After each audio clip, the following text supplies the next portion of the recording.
Well, looky here, folks. Another day, another, I guess, Nintendo related video. Look, I'm not a Nintendo YouTuber. It's just they seem to be the company where a lot of things tend to happen, and you get excited for it. People seem to like it. I got 478,000 subscribers on this channel. I must be doing something right. But of course, the Nintendo Switch 2 floodgates have indeed opened up. We've gotten things from alleged backdoor meetings at Tokyo Game Show and Gamescom, Twitter accounts saying stuff online that's gonna happen, this, that, or the other.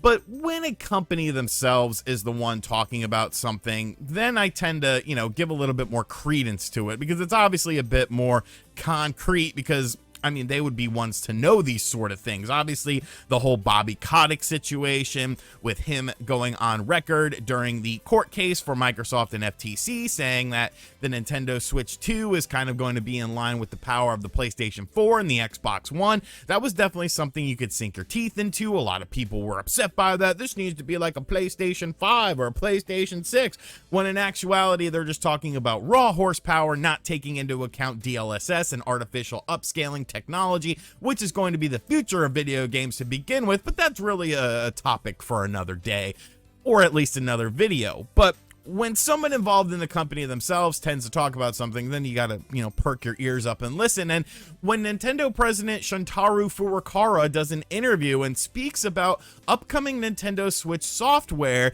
and a timeline for it, a lot of people are obviously going to be very interested in it. Now, I've seen lots of takes online talking about how this means that there's no Nintendo Switch 2 coming in 2024, which, I mean, God almighty, that's one way to read this, but we're gonna read it the actual proper way. So if this is your first time here, welcome, hit the subscribe button, join the other 478,000 people. So we're over on My Nintendo News. Is this a targeted ad for RGT here, just for men, one day beard and brow color?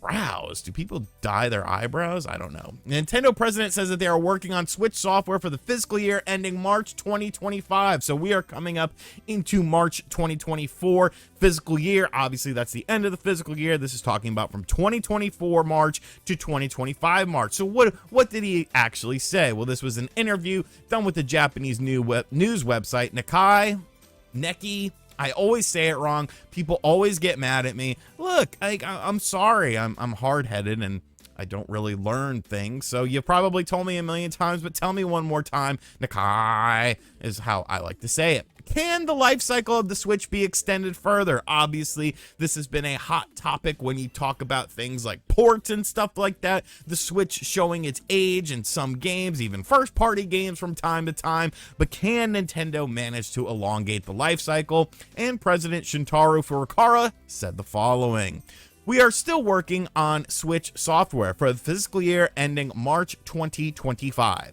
The momentum will be sustained to continue expanding the Switch business. In the fiscal year ending March 2024, we will maintain the momentum of Zelda and Movie into the holiday sale season.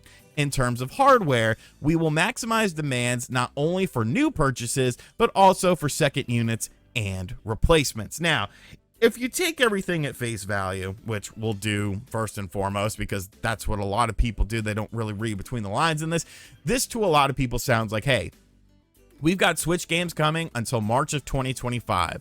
Zelda is going to be an important thing for us. Moving forward, we're going to keep that momentum for, I guess, Tears of the Kingdom, even though that's probably sold over 20 million by now. Who knows how many more units that will realistically sell. And Movie, meaning the Super Mario movie. So going into the holiday season, that's kind of what Nintendo is banking revenue on. Now, obviously, the movie has nothing to do with the Nintendo Switch and the life cycle of that. That's something completely outside of the realm. When you look at what they say about hardware, in terms of hardware, we'll maximize demands for not only new purchases, but for also second units and replacements. Now, obviously, we have seen that, especially in some regions, like NPD numbers and stuff like that, the Switch has been down year over year. I think it was actually third place last month in the NPD stuff.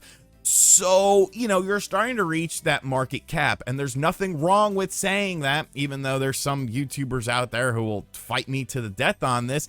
you eventually reach a market cap unless there is, you know, like a drastic price drop. And then people will look at things like that for a second unit. Now, there has been a lot of Switch units sold to, you know, a household with multiple units being sold, but I feel like once again we're starting to get towards the end of that, you know, as far as it being a viable thing and a viable strategy for Nintendo to focus on. So when people see March 2025 and them talking about having Switch games up until March of 2025, then they're like, oh well, this means that there's no Switch 2 in 2024 then, because I mean they're still making Switch games till 2025. But no, that's not how systems generally work. Of course, when you look at something like the Wii to the Wii U, yes, it was a sharp transformation.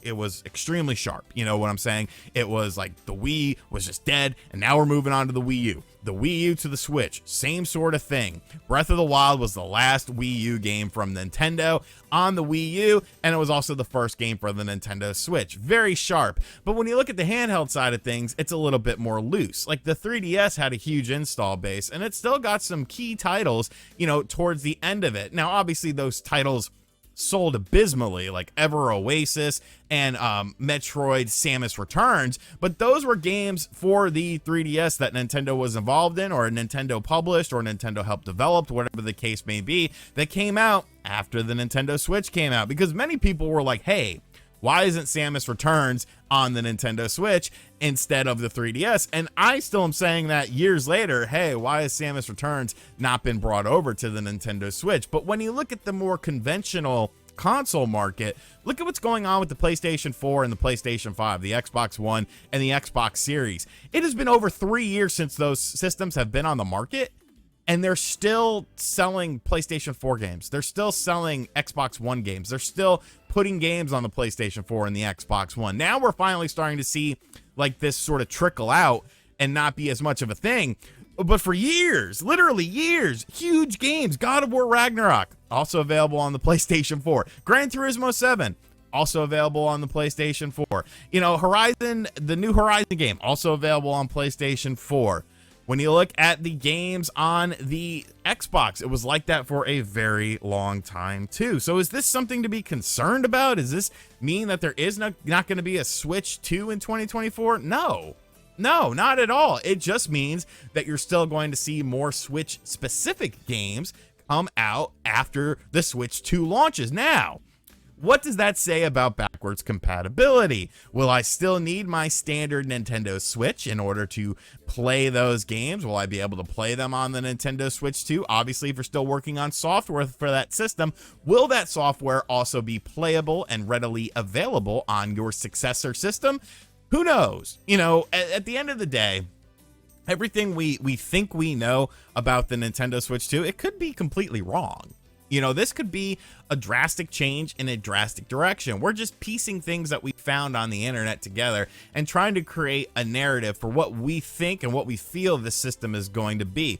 But until Nintendo comes out there and says, hey, this is what the system is, this is how it looks, this is how it works, these are the games it plays or potentially doesn't play, it's all simply just speculation. But that doesn't mean it's not worth talking about. I don't think that this is a damning thing for, you know, the Nintendo Switch 2 in 2024 case. I don't see them waiting beyond 2024 for this system. Now, when it comes out, when is it announced? We still don't know that yet. Some people have been talking about June 2024 as the release of the system because of an intern, you know, an intern job listing or something like that. Like maybe it's really all just guesswork, and it's really all just speculation. And in my guesswork and in my speculation, I don't think this is bad news for the Switch in 2024. But maybe it is. Maybe you disagree with me. Maybe you think that Nintendo's gonna ride this out until 2025, and boy, oh boy, that would sure be interesting. Let me know what you think of this, though, in the comments section down below. Are you team 2024 or are you team 2025? Do you think this puts a damper on the 2024 thing, or do you see it as just elongated support for a system that's going to have, you know, over 130 million units sold. Probably by 2024, you'll be over 140 million units sold. So it makes sense to keep producing software for that system that has a large install base. That just doesn't necessarily mean that they're going to be huge titles. I mean, look at the games you're getting from Nintendo. A lot of remakes, a lot of remasters, a lot of reimaginings. I'm just saying, smaller projects, baby, smaller projects. Low risk, high reward. You remember that from that other video? And as always, guys, thank you for checking out this video. If you're new to the channel, make sure you hit that subscribe button, like, comment, and share it with your homies or your family or your enemies, because, you know, a view's a view, baby. I hate views of you. And as always, I'll catch you guys on the next video. Later.